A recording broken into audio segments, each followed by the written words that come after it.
to Euro level. Speaker, kia ora tātou katoa. Mr. Speaker, can I say that the Māori Party welcomes the opportunity to focus on solutions that will lead to economic recovery and improved economic performance. This debate is pretty timely as we reflect on the residual effects of the worst of the recession and concentrate on 6 key areas that the government is proposing to promote to prompt growth in the economy. So the number one area being promoted is an investment in productive infrastructure, which includes ultra-fast broadband network, new roads and transport initiatives, school buildings, and over $300 million spent on one prison. $300 million on one prison, and I want to focus on that for just a short space in time. To get a sense of the value added that a new prison will add to our economy, it just so happened that last week I was up at Spring Hill at the Kaupata, at the prison itself. And if we base our assumption that the average sentence cost per inmate is approximately $52,000, rising to $71,000 for maximum security, and we take into account current projections that by 2016 our inmate population is projected to hit 10,700, we're certainly talking about a multi-million-dollar investment in what some may say is based on the industry of misery. And I want to say is probably the better description is negative spending. Why do we have to continue to pour money down the gurgler in such a negative way? So the House has been saturated with pieces of legislation which add to the investment in the prison infrastructure, including the use of container cells to meet the excessive volumes of prison numbers that are planned for. And yet, when I looked around me at Spring Hill, it wasn't an investment that I, for one, felt very proud of as leading our nation forward. This is an industry in which Māori are grossly overrepresented, in which the average length of sentences imposed has increased, and which is characterised by a high rate of re-imprisonment, particularly for Māori. And the Māori Party believes that we should change this paradigm. Mr. Speaker, we surely have to question an economic framework in which we measure our wealth through the growth of criminal activity. The $71,000 a year the $71,000 a year it takes to keep an inmate in maximum for a year exceeds the average teacher salary by $20,000.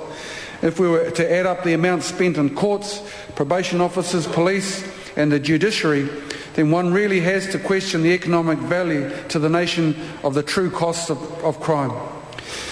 And so it leads me logically to another of these 6 key areas proposed to act as a foundation for our economic growth, the area of lifting skills.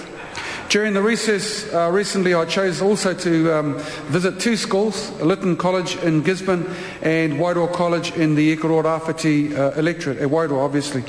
And in my visit to these schools, I got a first-hand view of the kotahitanga program in action, and I have to say I was really, really impressed. I found all of the teachers involved in this program absolutely committed to the change process we so urgently require in our schools. Going back to the issue of criminal activity and criminal justice, I remember when Judge Breecroft reported to the Education and Science Select Committee back in 2007, and he told us that almost all of the young people seen in the youth court are not actively engaged in education. He spoke of them drifting, having been excluded or exempted from school. They awaited placement in another school, alternative education, a training course or employment, anything. He also advised us that since the early 1990s, young Māori have made up almost half of both police apprehensions and youth justice cases. And he concluded that getting young people back into education was the king hit that we should be looking at in the youth justice area. So, coming back to the kotahitanga program, at one of the schools, the teachers had been involved in the program for just 4 weeks. One of the breakthrough comments, in fact, came out of the discussion with them, was that the kotahitanga program allowed a cohort of teachers who teach the same class together, it allowed them to sit together and talk about the students they taught. So this is not rocket science, but there was an amazing sense of similarity across the discussion about those students that these teachers taught. And so together they shared strategies about how they could make schooling a more meaningful experience for these young students, working through ideas that could lead to changing the way that they each responded to these individuals, and in doing so, working in a way which would support aspirations and ambitions rather than focusing on discipline and control. So the program provided them the opportunity to talk and change the paradigm.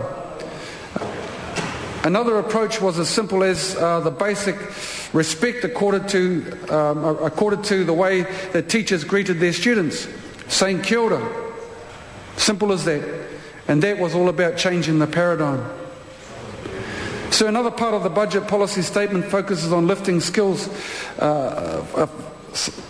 Another part of the budget policy statement focus on lifting skills was that of the national standards. I want to say that as a former teacher myself, I know that simply introducing national standards by itself is the type of large-scale change that we need to improve the education experience of what is commonly known as the 20% who underperform or underachieve by itself. But it will be a gauge for us to. It will a gauge for us to be able to address the long-standing issues that have impacted on poor rates of numeracy and literacy, or have led to consistent patterns of truancy, suspension and exclusion statistics. So we have to do more here. Maybe kotahitanga could be rolled out nationwide. Another area, a key area in the budget statement is the commitment to improve services in the public sector. It is certainly an interesting time to respond to this objective when today's breaking news is that nearly 1,500 jobs have been cut from the public service in the past year. The Māori Party policy position has been that we want to see more community services and less government bureaucracy for the outcome of whānau restoration. Point of order, sir. Point of order. To your level, point of order. So I don't mind a few comments about a speech, but actually a lot of the discussion isn't about the speech itself. It's actually across the House. Yes. So I appreciate if that could be... Sure. Thank you very much. That's a fair comment. And interjections should be rare and reasonable and not interchanges that have nothing to do with what's being said. To your level. Thank you, sir. As I said, the Māori Party policy position has been that we want more community services and less government bureaucracy for the outcome of whānau restoration. And so we welcome another of the 6 key areas of economic growth, which is to remove red tape and improve regulation. Many of the Māori providers that we've spoken to or have spoken to us about our whānau order approach have raised their concerns with the practice of government in which the compliance and transaction costs emerging from multiple contracts with multiple funders has serious disadvantages for providers and often restricts their capability to be more responsive to whānau. I've heard reports from some providers that they're reporting or completing auditing and monitoring accounts to government every third day. There are other stories of providers being hamstrung by the compliance costs of different reporting schedules and the administrative overload of meeting contract outputs. So we in the Māori Party, we want to see far greater investment in what counts, and that's in outcomes. We don't want to know how many posters were pinned on the wall, how many phone calls were made or pamphlets distributed. What we want to be able to measure is the true wealth that can be achieved through improvements in whānau capacity to undertake the functions necessary for healthy living and contribute to the collective well-being of the whānau. So whānau order, we would suggest, would also fall into the framework of another one of the budget policy pillars, and that is supporting business, innovation and trade. And my colleague Tariana Turi has spoken frequently of whānau orders being the most transformative concept that we could ever invest in. It is about investing in aspirations, investing in innovation and initiatives of whānau to be more self-managing and take responsibility for their own social, economic and cultural development. While whānau capacity will be a primary outcome, I believe that we should also expect to see considerable improvements in the business of government as part of the success of this policy. Instead of being trapped by output-based tick box contracts, we would hope to see better, smarter services which will focus on real results for whānau. time. And finally, sir, we come to the last pillar of the 6 policy planks in the budget 2010. That's the concept of strengthening tax. To do this too is a key area that I took on the road in the last couple of weeks to gauge the view of people, the proposed change. And while I was hearing firsthand the fears of people about the